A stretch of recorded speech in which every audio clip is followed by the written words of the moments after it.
ক্ষোভটা সেদিন থেকে শুরু হলো।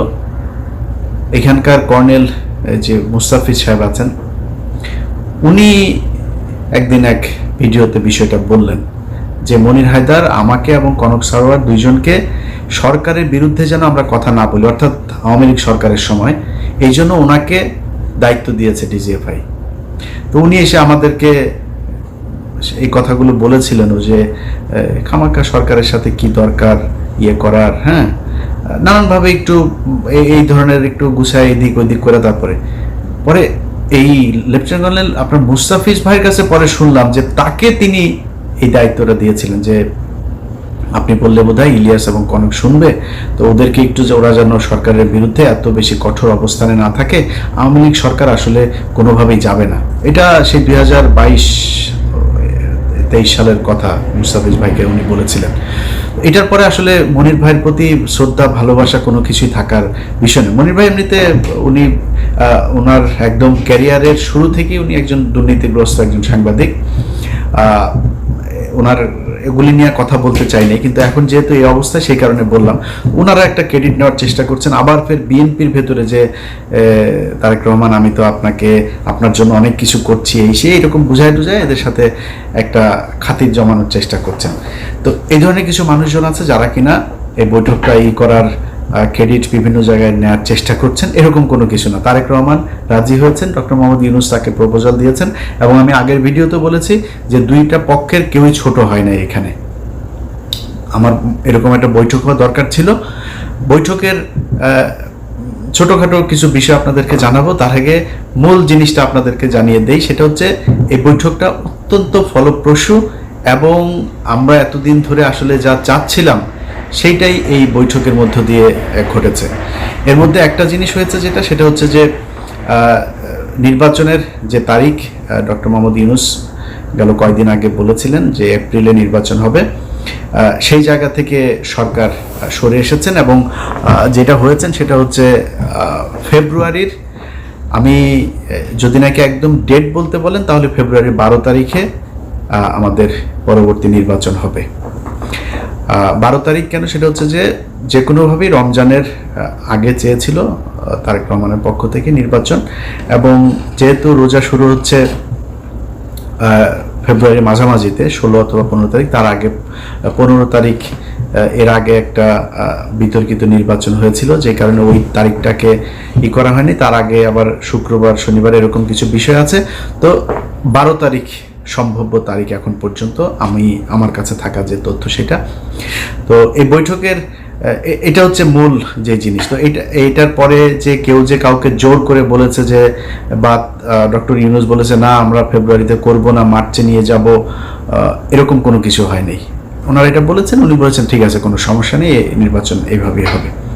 এখন এত ফলপ্রসূ একটা কেন হইল, এটার কিন্তু কিছু কারণ আছে। এই বৈঠক করানোতে কারোর ক্রেডিট না থাকলেও বৈঠকটা যে ভালোভাবে হয়েছে এটার কিছু ক্রেডিট কিছু মানুষের আছে। সেটা হচ্ছে কিছু মানুষকে এই বৈঠকে না রাখাটাই হচ্ছে সেই ক্রেডিট। এখানে যদি সালাউদ্দিন থাকতো তাহলে প্রথমেই মনে করেন যে ডক্টর ইউনূসের সাথে তারেক রহমানের গ্যাঞ্জাম বাঁধানোর জন্য যত কোশ্চেন সেটা সে করতো। এখানে যদি আমির খসরু মাহমুদ চৌধুরী থাকতো, এখানেও একটা গ্যাঞ্জাম বাঁধাইতো। গণমাধ্যমে এসছে, এখানে ছিলেন আপনার আমির খসরু মাহমুদ চৌধুরী, তারপরে জনাব খলিলুর রহমান, এরপরে হচ্ছে শফিকুল আলম, আরও বোধহয় এসে হচ্ছে হুমায়ুন কবির নামে একজনের নাম এসছে। আচ্ছা, এরা সবাই ছিলেন। এই কথাটা সত্য কথা না। ডক্টর মোহাম্মদ ইউনূস যে হোটেলে উঠেছেন, ডকচেস্টার হোটেল, সেটা হচ্ছে লন্ডনের বিখ্যাত সেই হাইড পার্ক, এটার পাশের একটা রাস্তাটার নাম হচ্ছে পার্ক লেনের উপরে সেই হোটেলটা। এই হোটেলে যেখানে আপনার বৈঠকটা হওয়ার কথা ছিল একটা মিটিং রুমে, কিন্তু ডক্টর মোহাম্মদ ইউনূস সেই রুমে করেন নাই। তিনি বলেছেন যে আমি ওনাকে আমার সুইটের ভেতরে নিয়েই তারপরে আমরা কথা বলবো। খুবই আন্তরিকতা দেখিয়েছেন, একদম নিজের রুমে নিয়ে তারপরে সেখানে তারা কথা বলেছেন। এবং এর আগের কিছু জিনিস আপনারা এরই মধ্যে জেনেছেন যে তারেক রহমান বেগম খালেদা জিয়ার সালাম পৌঁছে দিয়েছেন, দুজনের কুশল বিনিময় করেছেন। তারেক রহমান ওনাকে বলেছেন আপনি এখানে এসেছেন, এটা অনেক সুন্দর জায়গা, হাঁটতে গিয়েছিলেন কিনা, এই ধরনের আলাপ টালাপও হয়েছে। এরপরে ওইখানে এই যেই সুটটাতে বসে আপনার বৈঠকটা হয়, সেখানে প্রথমে এই যে 4 জনের নাম বললাম আমি, শফিকুল আলম, খলিলুর রহমান, আমির খসরু মাহমুদ চৌধুরী এবং হুমায়ুন কবির, ওনারা ছিলেন ওইটাতে। এটা সত্যি কথা, ওনারা ছিলেন। এবং ওনাদেরকে ঠিক 10 থেকে 15 মিনিটের মাথায় ওনাদেরকে চলে যেতে বলা হয় এবং ওনারা চলে যান। চলে যাওয়ার পরে 1 ঘন্টা 15 মিনিট জনাব তারেক রহমান এবং ডক্টর ইউনূস একটা বৈঠক করেছেন। সেখানে কেউ ছিল না, একজন মানুষও ছিল না। এটা যেসব গণমাধ্যমে বলার চেষ্টা করা হচ্ছে, এটা কিছু কিছু কারণ আছে বলার। ধরেন আমির খসরু মাহমুদ চৌধুরী এখন মানে বোঝানোর চেষ্টা করবেন যে তাকে তারেক রহমান পাশে নিয়ে বসে তারপর ইউনূসের সাথে বৈঠক করেছেন, এটা একটা ব্যাপার। আরও কিছু জায়গায় মানে ওই না জেনে তারপরে এই খবরগুলো ছড়ানো হয়েছে, এরকম কোনো কিছু ঘটে নাই। তো যাই হোক, আমার কথা হচ্ছে যে যেইভাবেই হোক, এই যে 2 জন মানুষ আপনার শুক্রবার লন্ডন সময় সকাল 9টা থেকে যে বৈঠকটা তারা করেছে, সেই বৈঠকের মধ্যে আমরা বাংলাদেশের মানুষ যা চেয়েছি সেটা হয়েছে। এটাই হচ্ছে সবচাইতে বড় বিষয়, আমরা এটাই চেয়েছি। এখানে কে কিভাবে কি বললো না বললো, আমার মনে হয় এগুলো করেও আবার ফের এই তারেক রহমান এবং ডক্টর ইউনূসের মধ্যে একটা দ্বন্দ্ব তৈরি করার এই কৌশল অবলম্বন করে আমার মনে হয় লাভ হবে না। অতএব আমরা বিএনপি এবং ডক্টর মোহাম্মদ ইউনূসের 2 জনের মধ্যবর্তী একটা জায়গায় নির্বাচনের জন্য দেশবাসী প্রস্তুতি নেই। যারা নির্বাচন করবেন তারা প্রস্তুতি নেই। আমরা যারা ভোটার আছি আশা করি ইনশাল্লাহ এবারের ভোট নিজে উপস্থিত থেকে ভোট কেন্দ্রে গিয়ে তারপরে জীবনের প্রথম ভোট দেওয়ার সুযোগ পাচ্ছি। আমি আমার এর আগে যেই নির্বাচন, আমি 2002 সালের এসএসসি পরীক্ষার্থী, 2004 সালের এইচএসসি পরীক্ষার্থী। তো আমি ভোট দেওয়ার এর আগে আর সুযোগ পাইনি। একটা ভোট পেয়েছিলাম, 111 সরকারের সময় ভোটটা পেয়েছিলাম। তো ওইবার আমি ভোট দিতে যাইনি। এবার ভোট দেবো ইনশাল্লাহ। আপনারা দোয়া করেন যাতে বাংলাদেশের মানুষের পছন্দের কেউ এবার বাংলাদেশের শাসন ক্ষমতায় আসেন। এবং এতদিন ধরে এই যে নির্বাচন এবং সংস্কার নিয়ে যে ধরনের চলছিল, আমার মনে হয় ফেব্রুয়ারি এটা খুব কম সময় না। এদিকে 6 মাস, ওইদিকে প্রায় 2 মাস, 8 মাস। 8 মাস থেকে যদি আপনি তফসিল ঘোষণার ওই 3 মাস বাদও দেন, তারপরেও ধরেন আমাদের এদিকে 5 মাস। 5 মাস অনেক সময়, অনেক কিছু করা যায়। এদিকে 10 মাস অলরেডি তাদের অনেক কাজ করাও আছে। সো এই যে 10 মাস আর 5 মাস 15 মাসের মধ্যে যে কাজগুলো প্রয়োজন, এবং আমি এখনো আমার খুবই এটা মানে চাওয়া থাকবে বর্তমান সরকারের কাছে যে নির্বাচনটা কিভাবে হবে, 5 বছর পর পরের সরকার কিভাবে আবার ক্ষমতা হস্তান্তর করবে, কাদের কাছে করবে, সেটা কি দলীয় সরকার থাকবে নাকি আগের মতো তত্ত্বাবধায়ক সরকার আসবে, তত্ত্বাবধায়ক বা এরকম আলাদা কোনো সরকার ব্যবস্থা হইলে সেটা কি ব্যবস্থা হবে, এরকম একটা একদম সুনির্দিষ্ট সবার সম্মতিতে, সবার ঐক্যমত্যের ভিত্তিতে একটা নিয়ম যেন করে নিয়ে যায়। আমি ওই অনেক মানুষই নির্বাচনের কথা বললো গালাগালি করে, আবার সংস্কারের কথা বললো কিছু মানুষ গালাগালি করে। ভাই, আমি মাঝামাঝি আছি। আমি চাই একটা সংস্কার হোক এই জায়গায়, তবে নির্বাচনটা ফেব্রুয়ারিতে হোক, সেটাও আমি চাই। আপনারা এরই মধ্যে জানেন যে লন্ডনে জনাব তারেক রহমান এবং জনাব ডক্টর মোহাম্মদ ইউনূস তাদের মধ্যে একটি বৈঠক হয়েছে এবং সেই বৈঠকের বেশ কিছু কথাবার্তাও মিশ্রিত, সত্য মিথ্যার সংমিশ্রণে বিভিন্ন খবরও আপনারা জেনেছেন। সত্য মিথ্যা বললাম এই কারণে যে আমি কিছু গণমাধ্যমেও কিছু খবর দেখেছি, যে খবরগুলোর ভেতরেও আসলে সেখানে বাস্তবে যা ঘটেছিল তার অনেক কিছুই কিছু জায়গায় নেই আসল তথ্যটা, আবার কিছু জায়গায় অতিরিক্ত অনেক কিছু যুক্ত করা হয়েছে যে ঘটনাগুলো সেখানে আদৌ ঘটে নাই।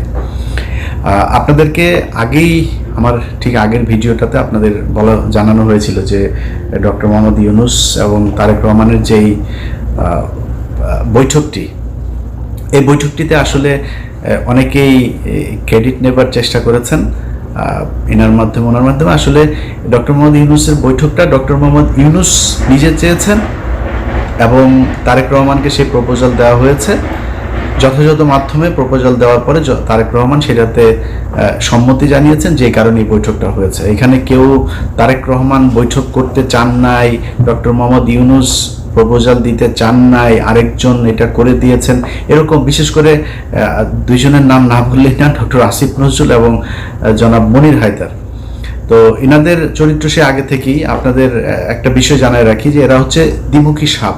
আপনি মনির হায়দারের কথা যদি বলি, মনির হায়দারকে জিজ্ঞেস করেন, আমাদের যখন পাসপোর্ট নেওয়ার জন্য এই অফিসে ঢুকতে দেয় না, তখন মনির হায়দার, এই করোনার মধ্যেও মনির হায়দার 2020 সাল থেকে 2024 সালের মধ্যে টোটাল 3 বার, আমার জানা মতে টোটাল 3 বার তিনি বাংলাদেশে গিয়েছেন। এর মধ্যে একবারের বিষয়টা আমি জানার পরে আমি আর কনক ভাই ওনার সাথে দেখা হলো, তো জিজ্ঞেস করলাম যে ভাই দেশে গিয়েছিলেন শুনলাম, বসে তো আমরা বললাম যে আপনি গেলেন কিভাবে, সমস্যা হয় নাই কোনো? সে আমাদেরকে জবাব দিল যে তিনি নাকি মাস্ক পরেছিলেন, তো মাস্ক পরে থাকার কারণে তাকে এয়ারপোর্টে চিনতে পারে নাই। তো আমরা মানে বুঝে নিলাম আর কি যে এয়ারপোর্টে মাস্ক পরে তারপরে পালায় যাওয়া যায়। আরে ভাই, যখন জেএফকে থেকে আপনি যখন গাড়িতে উঠবেন, প্লেনে উঠবেন, তখন এই প্যাসেঞ্জারের পুরো লিস্ট ঢাকা বিমানবন্দরে পৌঁছে যায়। তারা তো তখন দেখে কে কে আসছে। আমি ইলিয়াস যদি যাই, আমি কনক স্যার যদি যাই, তো সাথে সাথে লোকজন নিয়ে হাজিরায় ধরার জন্য আসো, ডিজিএফআই, এনএসআই, এসবিডিবি, সিআইডি, পুলিশ যা আছে সব এসে হাজির হয়ে যাবে ধরার জন্য। উনি মাস্ক পরে চলে গিয়েছেন। তো মনির হায়দার একজন ডিজিএফআই এর খুবই প্রশিক্ষণপ্রাপ্ত এবং খুব সুদীর্ঘকালীন ধরে তিনি ডিজিএফআই এর সোর্স হিসাবে কাজ করেন। তো ধরেন আমার দেশের গোয়েন্দা সংস্থা, আমরা ডিজিএফআই মানে একটা নেগেটিভ একটা ন্যারেটিভ আমাদের চোখের সামনে ভাসে। এর কারণ হচ্ছে তারা দেশের বিরুদ্ধে কাজ করে। তাদের কাজ হলো ভারতীয় গোয়েন্দা সংস্থা ভারতের কোনো আমাদের দেশে করে কিনা, তারা ভারতের বিরুদ্ধে কে কাজ করে তাদেরকে ধরে নিয়ে তারা গুম করে। এটা হচ্ছে আমাদের ডিজিএফআই কাজ করে, যে কারণে জিনিসটাই নেগেটিভ। তো মনির হায়দারের সাথে আমার ব্যক্তিগত কোনো সমস্যা নাই। মনির ভাই আমাকে খুব স্নেহ করেন, উনি আমার সিনিয়র ভাই। এখানে আমাদের মাঝে মধ্যে ওনার সাথে দেখাও হইতো, একসাথে চা খেয়েছি, দাঁড়িয়ে আড্ডা দিয়েছি। কিন্তু ওনার প্রতি আমার ক্ষোভটা সেদিন থেকে শুরু হলো, এখানকার কর্নেল যে মুস্তাফিজ সাহেব আছেন, উনি একদিন এক ভিডিওতে বিষয়টা বললেন যে মনির হায়দার আমাকে এবং কনক সারোয়ার দুইজনকে সরকারের বিরুদ্ধে যেন আমরা কথা না বলি, অর্থাৎ আওয়ামী লীগ সরকারের সময়, এই জন্য ওনাকে দায়িত্ব দিয়েছে ডিজিএফআই।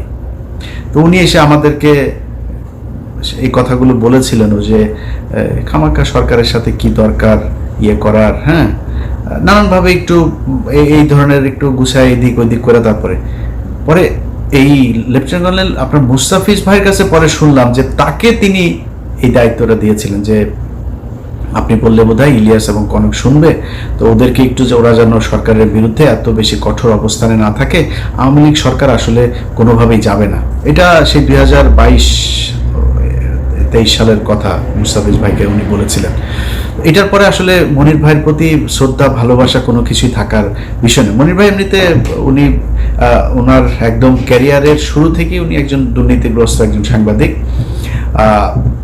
ওনার এগুলি নিয়ে কথা বলতে চাইনি, কিন্তু এখন যেহেতু এই অবস্থা সেই কারণে বললাম।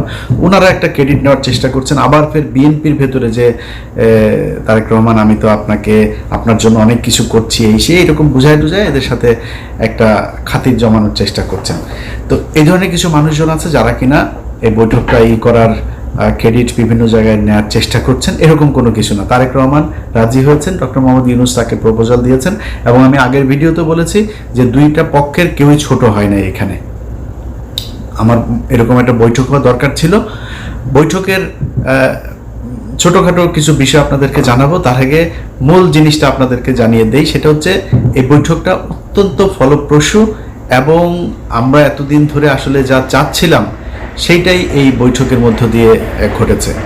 এর মধ্যে একটা জিনিস হয়েছে সেটা হচ্ছে যে নির্বাচনের যে তারিখ ডক্টর মোহাম্মদ ইউনূস গেল কয়েকদিন আগে বলেছিলেন যে এপ্রিলে নির্বাচন হবে, সেই জায়গা থেকে সরকার সরে এসেছেন এবং যেটা হয়েছেন সেটা হচ্ছে ফেব্রুয়ারির, আমি যদি নাকি একদম ডেট বলতে বলেন তাহলে ফেব্রুয়ারির 12 তারিখে আমাদের পরবর্তী নির্বাচন হবে। 12 তারিখ কেন? সেটা হচ্ছে যে কোনোভাবেই রমজানের আগে চেয়েছিল তারেক রহমানের পক্ষ থেকে নির্বাচন, এবং যেহেতু রোজা শুরু হচ্ছে ফেব্রুয়ারির মাঝামাঝিতে 16 অথবা 15 তারিখ, তার আগে 15 তারিখ এর আগে একটা বিতর্কিত নির্বাচন হয়েছিল, যে কারণে ওই তারিখটাকে করা হয়নি। তার আগে আবার শুক্রবার শনিবার এরকম কিছু বিষয় আছে। তো 12 তারিখ সম্ভাব্য তারিখ এখন পর্যন্ত আমার কাছে থাকা যে তথ্য সেটা।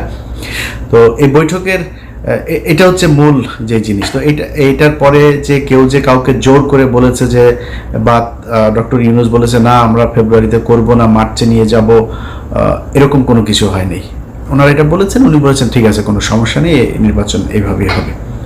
এখন এত ফলপ্রসূ একটা কেন হইল, এটার কিন্তু কিছু কারণ আছে। এই বৈঠক করানোতে কারোর ক্রেডিট না থাকলেও বৈঠকটা যে ভালোভাবে হয়েছে এটার কিছু ক্রেডিট কিছু মানুষের আছে। সেটা হচ্ছে কিছু মানুষকে এই বৈঠকে না রাখাটাই হচ্ছে সেই ক্রেডিট।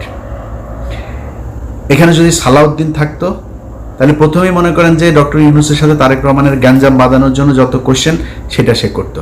এখানে যদি আমির খসরু মাহমুদ চৌধুরী থাকতো, এখানেও একটা গ্যাঞ্জাম বাঁধাইতো। গণমাধ্যমে এসছে, এখানে ছিলেন আপনার আমির খসরু মাহমুদ চৌধুরী, তারপরে জনাব খলিলুর রহমান, এরপরে হচ্ছে শফিকুল আলম, আরও বোধহয় এসে হচ্ছে হুমায়ুন কবির নামে একজনের নাম এসছে। আচ্ছা, এরা সবাই ছিলেন। এই কথাটা সত্য কথা না। ডক্টর মোহাম্মদ ইউনূস যে হোটেলে উঠেছেন, ডকচেস্টার হোটেল, সেটা হচ্ছে লন্ডনের বিখ্যাত সেই হাইড পার্ক, এটার পাশের একটা রাস্তাটার নাম হচ্ছে পার্ক লেন। পার্ক লেনের উপরে সেই হোটেলটা।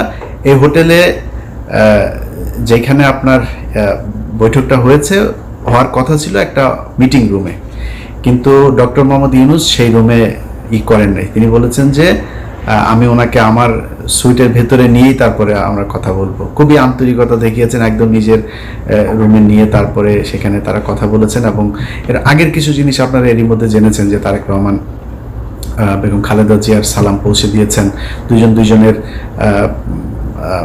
কুশল বিনিময় করেছেন। তারেক রহমান ওনাকে বলেছেন আপনি এখানে এসেছেন, এটা অনেক সুন্দর জায়গা, হাঁটতে গিয়েছিলেন কিনা, এই ধরনের আলাপ টালাপও হয়েছে। এরপরে ওইখানে যেই সুটটাতে বসে আপনার বৈঠকটা হয়, সেখানে প্রথমে এই যে 4 জনের নাম বললাম আমি, শফিকুল আলম, খলিলুর রহমান, আমির খসরু মাহমুদ চৌধুরী এবং হুমায়ুন কবির, ওনারা ছিলেন ওইটাতে। এটা সত্যি কথা, ওনারা ছিলেন। এবং ওনাদেরকে ঠিক 10 থেকে 15 মিনিটের মাথায় ওনাদেরকে চলে যেতে বলা হয়, এবং ওনারা চলে যান। চলে যাওয়ার পরে 1 ঘন্টা 15 মিনিট জনাব তারেক রহমান এবং ডক্টর ইউনূস একটা বৈঠক করেছেন। সেখানে কেউ ছিল না, একজন মানুষও ছিল না। এটা যেসব গণমাধ্যমে বলার চেষ্টা করা হচ্ছে, এটা কিছু কারণ আছে বলার। ধরেন আমির খসরু মাহমুদ চৌধুরী এখন মানে বোঝানোর চেষ্টা করবেন যে তাকে তারেক রহমান পাশে নিয়ে বসে তারপর ইউনূসের সাথে বৈঠক করেছেন, এটা একটা ব্যাপার। আরও কিছু জায়গায় মানে ওই না জেনে তারপরে এই খবরগুলো ছড়ানো হয়েছে, এরকম কোনো কিছু ঘটে নাই। তো যাই হোক, আমার কথা হচ্ছে যে যেইভাবেই হোক, এই যে 2 জন মানুষ আপনার শুক্রবার লন্ডন সময় সকাল 9টা থেকে যে বৈঠকটা তারা করেছে, সেই বৈঠকের মধ্যে আমরা বাংলাদেশের মানুষ যা চেয়েছি সেটা হয়েছে। এটাই হচ্ছে সবচাইতে বড় বিষয়, আমরা এটাই চেয়েছি। এখানে কে কিভাবে কি বললো না বললো, আমার মনে হয় এগুলো করেও আবার এই তারেক রহমান এবং ডক্টর ইউনূসের মধ্যে একটা দ্বন্দ্ব তৈরি করার এই কৌশল অবলম্বন করে আমার মনে হয় লাভ হবে না। অতএব আমরা বিএনপি এবং ডক্টর মোহাম্মদ ইউনূসের দুইজনের মধ্যবর্তী একটা জায়গায় নির্বাচনের জন্য দেশবাসী প্রস্তুতি নেই। যারা নির্বাচন করবেন তারা প্রস্তুতি নেই। আমরা যারা ভোটার আছি আশা করি ইনশাল্লাহ এবারের ভোট নিজে উপস্থিত থেকে ভোট কেন্দ্রে গিয়ে তারপরে জীবনের প্রথম ভোট দেওয়ার সুযোগ পাচ্ছি। আমি আমার এর আগে যেই নির্বাচন, আমি 2002 সালের এসএসসি পরীক্ষার্থী, 2004 সালের এইচএসসি পরীক্ষার্থী। তো আমি ভোট দেওয়ার এর আগে আর সুযোগ পাইনি। একটা ভোট পেয়েছিলাম, 111 সরকারের সময় ভোটটা পেয়েছিলাম। তো ওইবার আমি ভোট দিতে যাইনি। এবার ভোট দেবো ইনশাল্লাহ। আপনারা দোয়া করেন যাতে বাংলাদেশের মানুষের পছন্দের কেউ এবার বাংলাদেশের শাসন ক্ষমতায় আসেন। এবং এতদিন ধরে এই যে নির্বাচন এবং সংস্কার নিয়ে যে ধরনের চলছিল, আমার মনে হয় ফেব্রুয়ারি এটা খুব কম সময় না। এদিকে 6 মাস, ওইদিকে প্রায় 2 মাস, 8 মাস। 8 মাস থেকে যদি আপনি তফসিল ঘোষণার ওই 3 মাস বাদও দেন, তারপরেও ধরেন আমাদের এদিকে 5 মাস। 5 মাস অনেক সময়, অনেক কিছু করা যায়। এদিকে 10 মাস অলরেডি তাদের অনেক কাজ করাও আছে। সো এই যে 10 মাস আর 5 মাস 15 মাসের মধ্যে যে কাজগুলো প্রয়োজন, এবং আমি এখনো আমার খুবই এটা মানে চাওয়া থাকবে বর্তমান সরকারের কাছে যে নির্বাচনটা কিভাবে হবে, 5 বছর পর পরের সরকার কিভাবে আবার ক্ষমতা হস্তান্তর করবে, কাদের কাছে করবে, সেটা কি দলীয় সরকার থাকবে নাকি আগের মতো তত্ত্বাবধায়ক সরকার আসবে, তত্ত্বাবধায়ক বা এরকম আলাদা কোনো সরকার ব্যবস্থা হইলে সেটা কি ব্যবস্থা হবে, এরকম একটা একদম সুনির্দিষ্ট সবার সম্মতিতে, সবার ঐক্যমত্যের ভিত্তিতে একটা নিয়ম যেন করে নিয়ে যায়। আমি ওই অনেক মানুষই নির্বাচনের কথা বললো গালাগালি করে, আবার সংস্কারের কথা বললো কিছু মানুষ গালাগালি করে। ভাই, আমি মাঝামাঝি আছি। আমি চাই একটা সংস্কার হোক এই জায়গায়, তবে নির্বাচনটা ফেব্রুয়ারিতে হোক, সেটাও আমি চাই। অতএব এই দুইটা মিলিয়ে একটা ভালো পরিস্থিতি তৈরি হবে। বাংলাদেশের ইতিহাসের সবচাইতে সুন্দর গ্রহণযোগ্য একটা নির্বাচন হবে এবং বাংলাদেশের ইতিহাসের সবচাইতে সুন্দর একটা রাষ্ট্র